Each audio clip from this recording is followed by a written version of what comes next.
Major Tom. We've fooled the human race. Now the existence of God is so far away. Mind control to Major Tom. Mind control to Major Tom. Earth is flat and there's a dome above us all.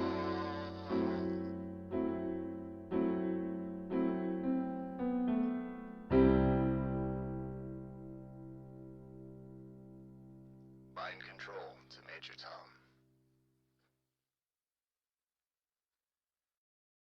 We are the space robots. We are here to protect you. We are here to protect you from the terrible secret of space. We are the space robots. We are here to protect you.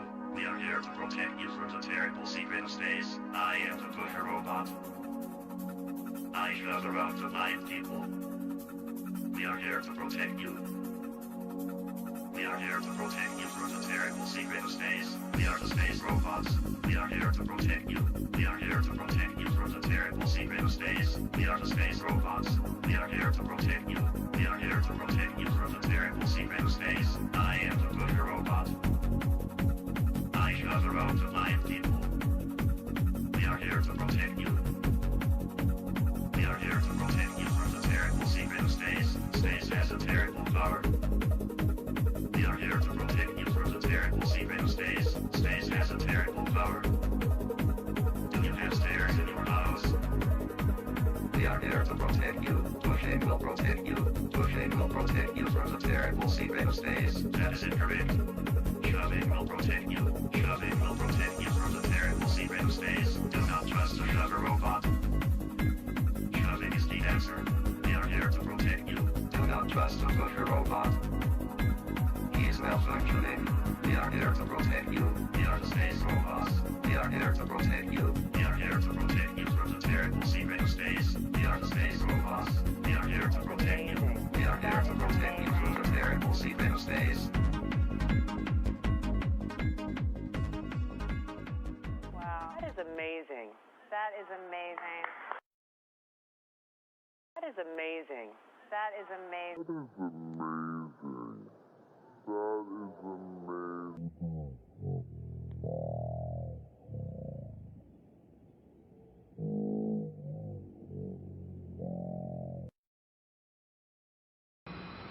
You ready?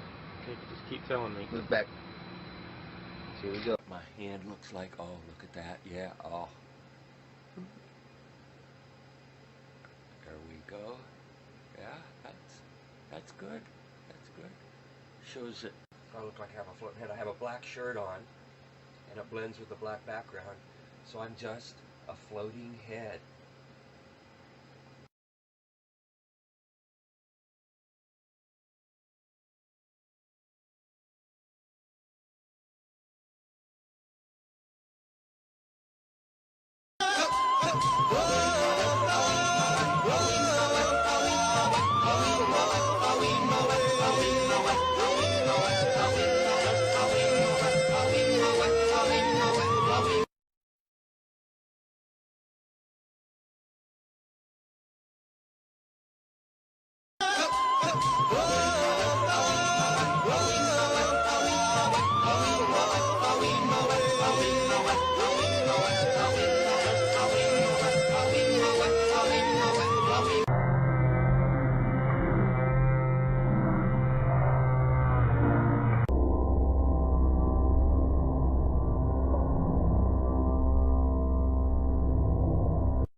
At first, this looked like a full motion scene to me, but on closer inspection, I think this is a suspended mode scene.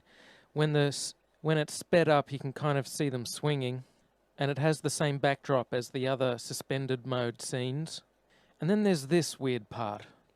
Rick Mastracchio puts out his hand, and he moves forward.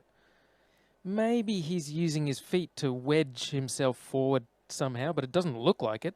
The floor is smooth. His foot is behind that blue handle that's attached to the floor that he keeps both of his feet under and keeps shuffling back and forth on. He sticks his left hand out, and then he just moves forward. He is Superman. That's how Superman moves forward. He sticks out his arm, and he flies. The extended mode is much quieter than the full motion mode. In full motion mode, you can actually hear the sound of the jet engines, the engines of the airplane. In every single scene of full motion mode, in every segment of the International Space Station, you can hear this loud sound, the sound of the jet engines. You could argue that it's the air conditioning system. Not even an office air conditioner is that loud. And why is there a loud sound in every segment of the International Space Station? That's because no matter how soundproof you make it, you can't filter out all of the sound of the jet engines. An airplane is just too noisy. You can put noise-cancelling headphones on when you're on a plane, and that doesn't stop the sound from getting through. It muffles it. They also use microphones that don't pick up very far away. If you have a look at this scene here, you can see that when the microphone's in the middle, pointing towards the guy in the middle, you can't hear the sound of jet engines as much, but when the microphone goes to the guy on the side, you can hear the sound of jet engines. To destinations beyond Earth orbit. Right now, we only can fly in Earth orbit. We only can fly in Earth orbit. That's the farthest that we can go. We only can fly in Earth orbit. That's the farthest that we can go. Tell me what it's like to be in space. What's it like to be in space? Well, it's a lot like being in the pool here. Leo Enright from Irish Television. The unmanned spaceflight website has coordinates for the landing that go down to something like 5 decimal points. I just wanted to confirm with you that you do have those sort of coordinates. And am I reading those coordinates correctly when I see that it looks as though you've landed within 500 meters of the skirt around the mountain? That, I mean, you're really very close to the mountain at the closer end in the landing ellipse, and possibly within striking distance of the phyllosilicate trench. I can't confirm that. My estimate, I'm looking for somebody, yes, there's somebody in the audience here who has that in the tip of their noggin. We should have soon that estimate. Last thing anybody wants now is an emergency, but like everything else, they're ready for that too. Once the crew are on board, if it looks as if they're in danger, they get out and head down this tube, specially insulated against fire, and zigzagging down not to some point out and away from the rocket, but to an escape room exactly where you'd think it shouldn't be.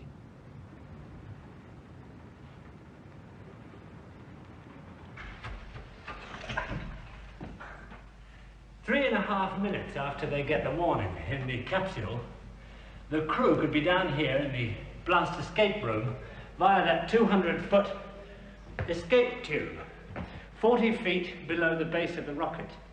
They find themselves in a totally rubber room, walls and floors, and they head for safety through a 6-inch steel door. Once they're behind that door, it doesn't matter what comes down this tube behind them.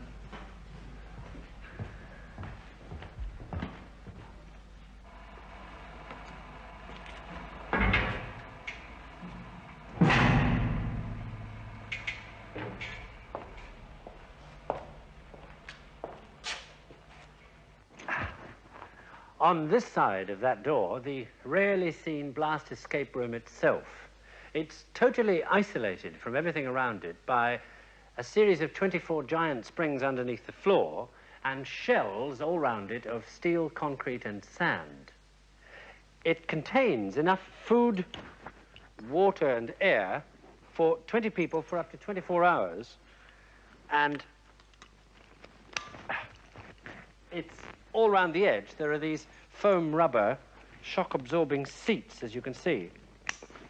The room is built to withstand the simultaneous explosion of every drop of fuel on a Saturn V.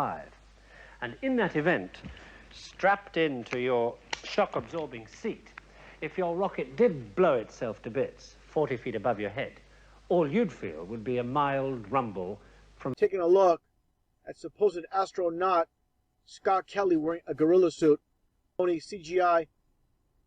Now again, clowning around in space with this garbage. They're going to pack up this phony tux. They're going to pack up all these cameras, a gorilla suit with that canopy, the guitar with Chris Hadfield, the chessboards, the phony baloney ball Earth. I mean, all these gadgets and gimmicks where they have whoopee cushions in space. They have Easter eggs.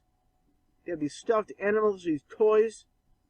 And I'm taking a closer look at this, and this is nothing more than mockery. And of course, Pig is the arch enemy of Angry Bird. And Angry Bird had some eggs. And Pig stole the eggs. And don't ask me how I got the eggs on Space Station. The technology, and in fact, it's probably just a very easy, convenient cover story. It's like, oh yeah, we keep this gridded blue screen around that happens to look just like essentially something they would use with ORAD virtual set technologies. And we just keep it around so we can throw ping pong balls at it and stick them onto, you know, a non-existent, you know, whatever the excuse is. So water is also very dangerous on the space station because we have a lot of electricity. So we need to be very careful not to spill it. That is amazing.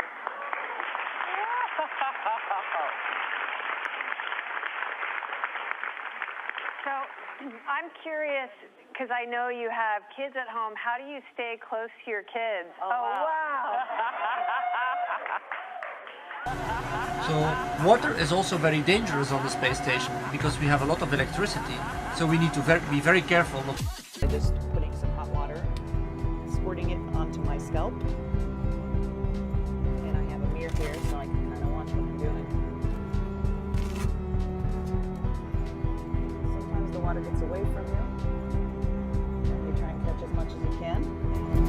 Wilmore will install a protective plate over that location that will be flush to the surface. When you looked up at the sky, could you actually see the stars and the solar corona in spite of the glare? We were never able to see stars from the lunar surface or on the daylight side of the moon by eye without looking through the optics. I don't recall during the period of time that we were photographing the solar corona what stars we could see. I don't remember seeing any. And interestingly, National Geographic was one of the prime media to present photographs of astronauts cavorting on the moon. So to summarize, what American citizens are confronted with is this enormous propaganda machine. For example, the U.S. Air Force has the largest movie studios and more equipment in San Bernardino than any studio in Hollywood.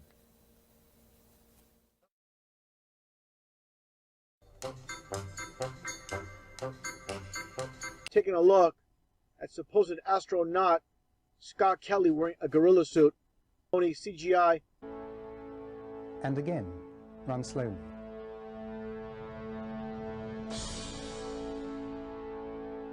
And once more. There are other examples too. This one is from Apollo 17 during the flag scene. You can see the ping at the top of the frame.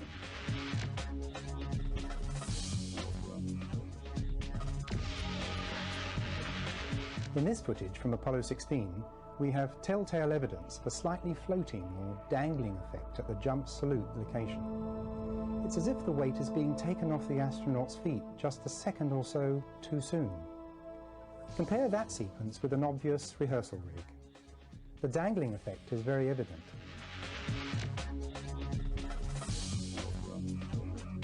And here again, from the same mission, Apollo 16, we have an astronaut who is about to get up.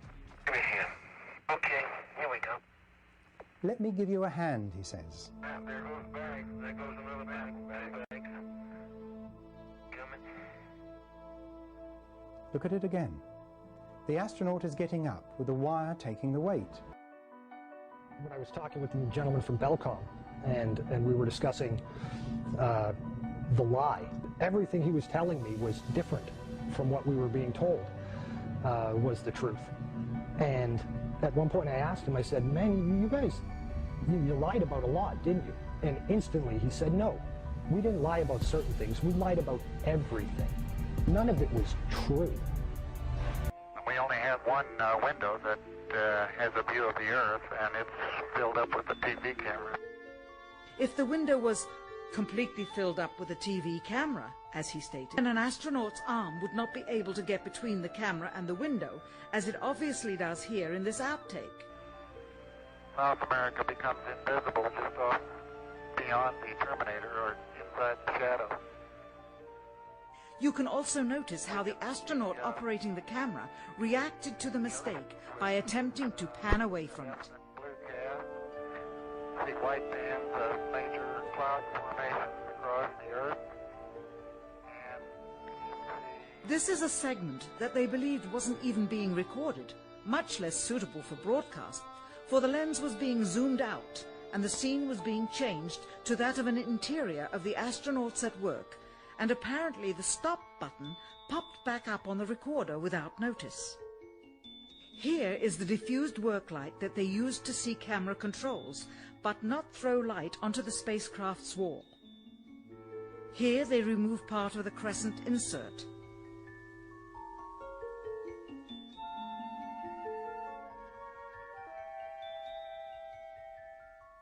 Finally, the iris is opened up to see the real location of the camera and the very bright and near Earth out the window. Here is the slate for the 19th of July. You're over, but I think it's a pretty good shot. How's that? Let me get the focus right. One more time. Okay, it's partially covering the rover, but I think it's a pretty good shot. How's that? Let me get the focus right. Sensors aboard will record radiation levels for scientists to study. We must solve these challenges before we send people through this region of space. We must solve these challenges before we send people through this region of space. Doesn't have it either. The Smithsonian doesn't have it. Johnson doesn't have it. Right. We've been unable to track it down. I mean, we don't know where this telemetry data ended up, and we don't know what path it may have taken. So, unfortunately, I'm afraid I can't really give you much of a clue as to where this data ended up and whether it still exists or not. Closer look at the supposed two images provided from NASA of Jupiter. Here's the problem again: 2016, 2014. What's the difference here? Well, the difference is they added the supposed auroras on the north. And this is nothing but a Christmas tree. Give me a break. Take a look here. I mean, all the clouds are in the same exact position. Just the 2016 image is a bit, I would say, darker. This is a bit lighter in 2014. Here's a side-by-side. I mean, people can't see what's taking place here with NASA. Nothing more than fakery. I mean, give me a break. This is a complete insult if you have a brain in your head. Droppo! Droppo, you rascal, where are you?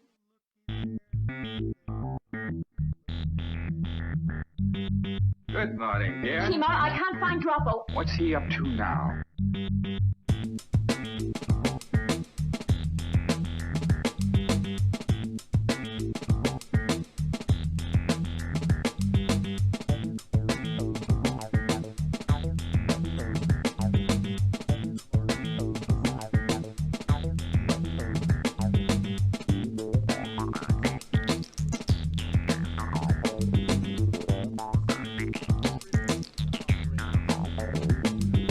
Papa.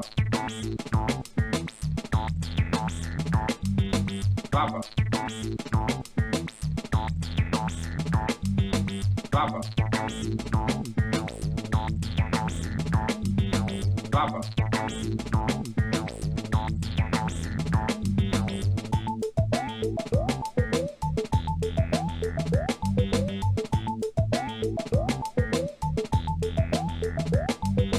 Droppo, you rascal, where are you? Droppo, you lazy good-for-nothing, where are you? Droppo, you rascal, where are you? Droppo, you lazy good-for-nothing, where are you? Droppo, you are the laziest man on Mars. Droppo, you are the laziest man on Mars. Droppo, wake up! Wake up! Droppo, wake up! Wake up! Droppo, wake up! Wake up! Why are you sleeping during working hours? Droppo, wake up!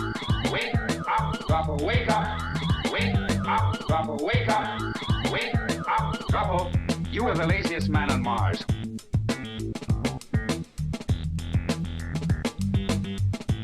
Stand up. Stand up. Stand up. Stand up.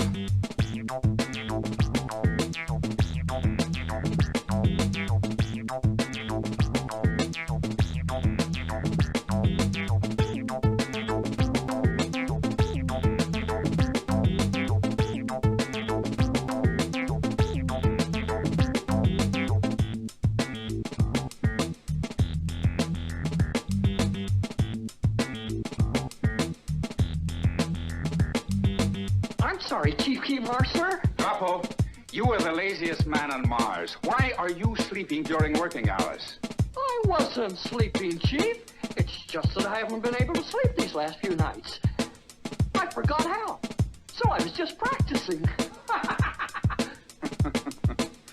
Well, I suggest you practice doing your work.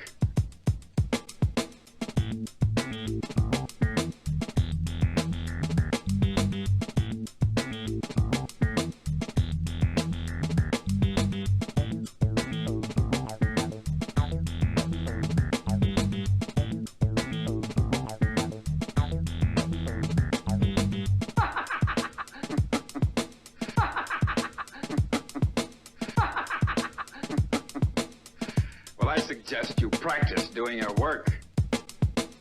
Visit the moon of Mars. There's a monolith there, a very unusual structure on this little potato-shaped object that goes around Mars once in 7 hours.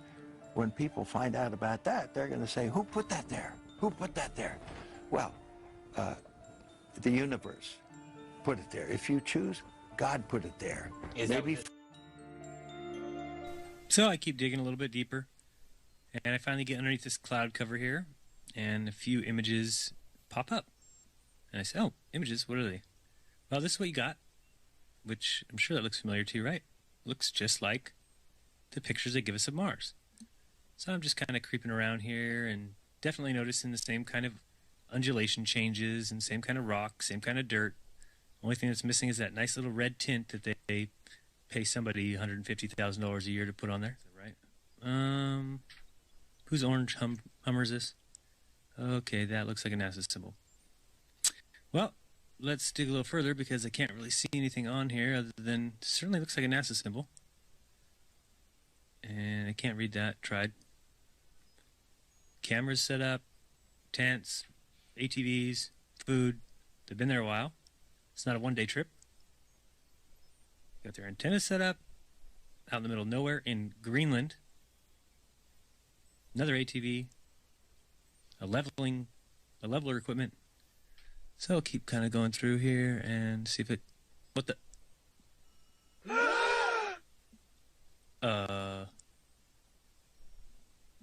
Yeah. So, I think I found out where Mars is, guys. It's just about 1,000 miles north of me. Not quite the distance that NASA says, but I can't find anybody who's in charge of this. They must be hiding behind these rocks. Oh no, there they are out in front of everybody, just standing there. Lovely. Clown number 1, clown number 2, and clown number 3. This thing's just driving around taking pictures. Unbelievable.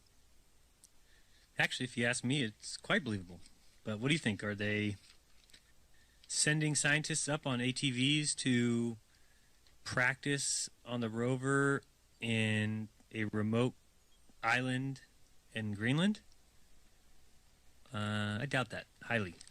Math and science were kind of my favorite subject. I didn't really like English in reading too much, but I've since grown out of that, and I enjoy reading now. And I played a lot of sports. And all of that happened in a little town called York, Maine, across the United States from where we're talking to you right now.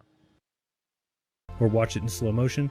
I'll kind of point those out, but just so you know, be prepared for those. Now, pay close attention to this helium balloon. Oops, did I say that? I meant shuttle. I want you to pay close attention to the launch pad below, and I'm sure you've seen before the roll program that the shuttle goes through, or it rolls onto its back. So here you see some cameras pointing straight down at the launch pad. During the roll program, the cameras should now be pointed away from the launch pad. You'll see here's the roll program. You'll see the sky changing as it rolls. Now let's see where the cameras are pointed. Well, what do you know? Pointed directly at the launch pad, exactly where it took off from. Just another sign of deception, and we can turn to this camera, and it's still looking directly down straight at the launch pad. What happened to its rolling on the back? So, hopefully you're starting to see and get the feel for what kind of video this will be. I'll be pointing out the errors, and you all will become like me, and never again see a launch the same way. Many will say this video is proof. Yeah, it's proof alright. Proof that we have all been taken for a ride. Now, watch here when we see we're looking at the right side of the ship there. And also in this next scene, we're going to be looking at the right side of the ship. Okay, that's the right side. See that black square up high, and the shadow is cutting it right down the middle? Shadow's about halfway through the bottom of the orbiter. Until we go back to this view, again, we're on the right side of the ship. There's the black square way up high. There's no shadow at all. Shadow again, moving across the bottom of the orbiter. But again, we saw it wasn't on the other side. Here's another classic Jokes on Us. Looking at the ISS from 250 miles above the Earth, and now we see what the Earth looks like from 6 miles above. Should they look the same? I don't think so, Tim. But, speaking of Tim, let's watch Tim Peake fake his trip to space. Now remember, that little tip there at the top, that's where the astronauts are supposed to be. In a moment, we'll take a look inside, and we'll have a view from that point. Do you think it matches what we should see? Of course, not a chance. Now as we watch this, do you see the fire coming out of the left side? Where is that fire coming from? Well, I'll explain this shortly, but that is a projection error or a projection miscalculation. So we will watch this again in slow-mo, and please make a note. When I do slow down a video, I want to let you know, so if you look into the upper left-hand corner, you'll see a little slow-mo icon. And that's the way you know that I've slowed something down. Again, we can look at the fire that is coming out of the left side of the rocket. Certainly not coming from where it's supposed to be. And it'll slowly kind of disappear as the rocket turns. But I will show you that shortly and why I call that a projection issue. Now, we continue watching Tim Peake and his colleagues and fellow astronauts, Liza Lott and Loda Bull, and they continue on their little flight there. Now right there, if you looked real carefully, you would have seen the white tip fly out. We're going to watch this in slow motion again because it is some horseshit. Again, if you just look at this part here, if that is flying up and out to space, why is it that the items that are falling when they're jettisoned are actually keeping up with the height of it? It's because by this time, the item is going down. Here we are in slow motion. You'll see the white tip has already popped out, and then we got a disappearing act followed by this thing speeding up and doing who knows what before these four things are jettisoned. It is some unadulterated deception, a crazy lie, and yet people believe it.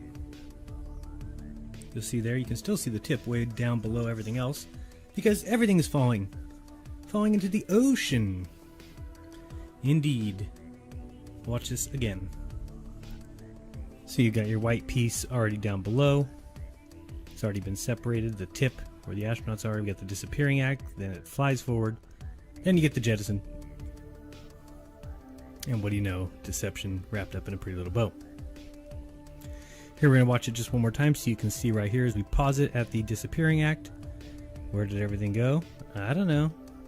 Guess they went to orbit or space or something. You know how that goes. And then it comes back. And again, how do you spell deception? N-A-S-A. Here we got the three gentlemen in the tip. Now, see if you follow me here. Remember that thing took off standing upright. And then leaned forward or leaned back, whatever, because then it was going in a straight formation. Now see this little thing that they've got hanging from the ceiling? It's supposed to tell you when they actually hit the zero gravity, because it starts floating. Well, how is it hanging that way? Those are the way they sit when they take off. So wouldn't they be faced forward now that the tip has popped off and they're going vertical? Well, one would think so. But you'd be wrong, because this is just another example of nonsense. Same thing with the little shadows that are in there, but mostly this thing hanging down, how would it be hanging in that exact formation if that's the way they took off? Another sign of a lie, of some bullshit. Sorry to say, NASA lies to everyone. Here in a second, we're going to actually see this craft hit so-called gravity. You'll see that pen jump up and watch where it ends up. Now pay attention to kind of where it's at on the seatbelt there. The part where the ink would be was kind of right up high there under his armpit.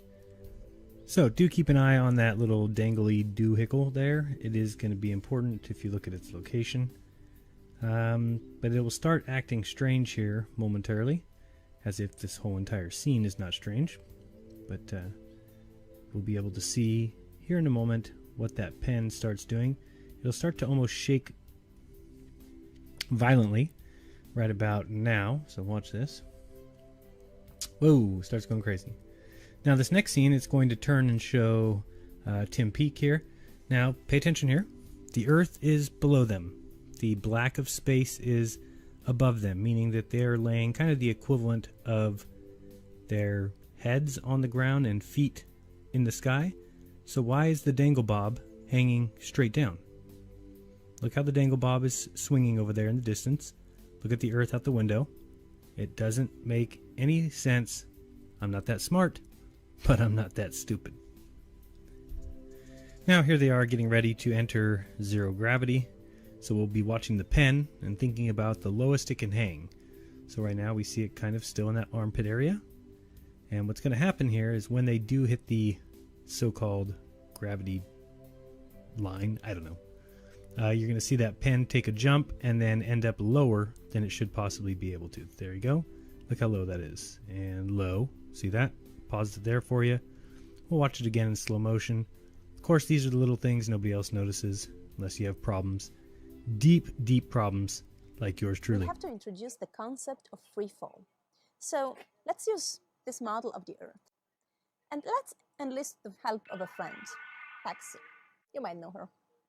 Ladies and gentlemen, if you didn't figure out by now, I'm going to be the first man to actually tell you this, that teleportation is officially real. We are live in the ISS, and guess what? Teleportation is real. Let's go back and relook at that clip again. You see it now, watch. Oh, wait. See, this, ladies and gentlemen, should let you know that this is only done through the usage of chroma key. This is chroma key technology. This is green screen or blue screen technology. That's what is being utilized here. This is simply virtual reality that is actually being fed to you, and you're taking this virtual reality, making it the reality. When in fact all this is simply just virtual CGI, computer generated images that are simply being utilized to aid with these missions of the ISS. Now, I'm going to make this as short as I can.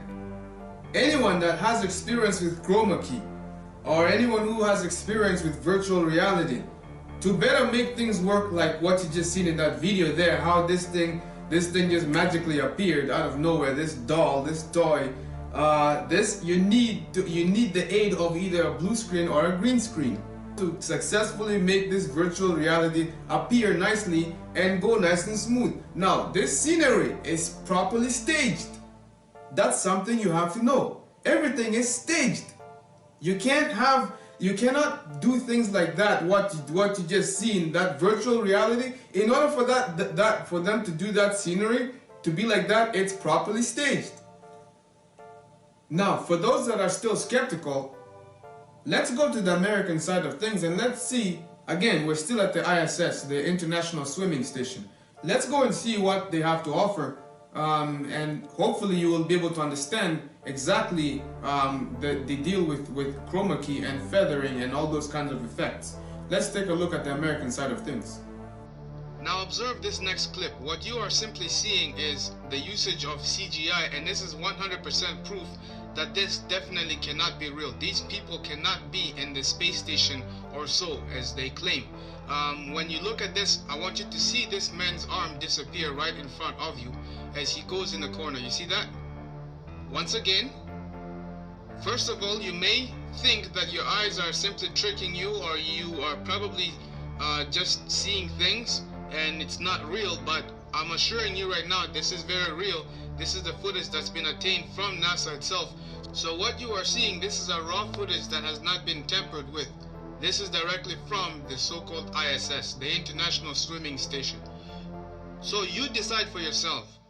If we have the technology to build the space station and have people go and live in the space station for months and months at a time, and they are there constantly reporting back to Earth the things that they are finding there, then the question is, why go through all this trouble as far as faking the space station itself? Why go through the trouble of faking these people in space who are supposed to be the astronauts who are in space and have their arms disappear from the screen just like that? Why have that? Why go through all that trouble? In addition to this, let me point out to you that they've done a sloppy job that allowed them to be busted once again. So the question is, will you trust these people? Are they trustworthy? Well, I'm not going to make the decision for you, but I'll help you understand what you're dealing with. If these people can go through all the trouble of faking the moon landing and writing it in the history book saying that they landed on the moon when they didn't go on the moon, in addition to this, also have the audacity to fake the ISS and fake the people who are in space to the point where their arms disappear off the screen, and also at the same time fake teleportation stuff using CGI and all that nonsense. The question is, will you still trust them? Well, I'll let you be the judge for that. Yay or nay, that will be for your own to decide.